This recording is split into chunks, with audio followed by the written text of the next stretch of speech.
જોજ police station દ્વારા જોજ ગામેથી વીરપુર ગામ તરફ જવાના રોડ પરથી ભારતીય બનાવટના વિદેશી દારૂ સાથે એક આરોપીને ઝડપી પાડવામાં સફળતા મેળવી છે। જોજ પોલીસ સ્ટેશનનો સ્ટાફ જોજ પોલીસ સ્ટેશન વિસ્તારમાં પેટ્રોલિંગમાં હતો તે દરમિયાન મળેલ હકીકતના આધારે જોજ ગામે વીરપુર જવાના રોડ ઉપર જયેશભાઈ મુકેશભાઈ બારિયા ઉંમર વર્ષ 31 રહેઠાણ અનસુયાનગર ઓમ વિદ્યાલયની બાજુમાં ડભોઈ રોડ વડોદરા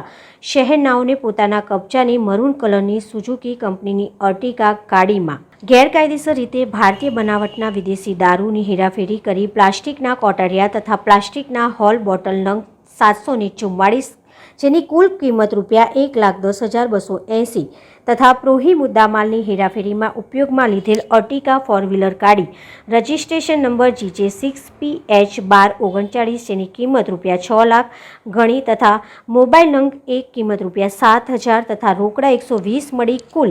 ₹7,17,400નો મુદ્દામાલ સાથે આરોપી પ્રોહી મુદ્દામાલની હેરાફેરી દરમિયાન પકડી પાડી કાયદેસરની કાર્યવાહી હાથ ધરવામાં આવેલ છે।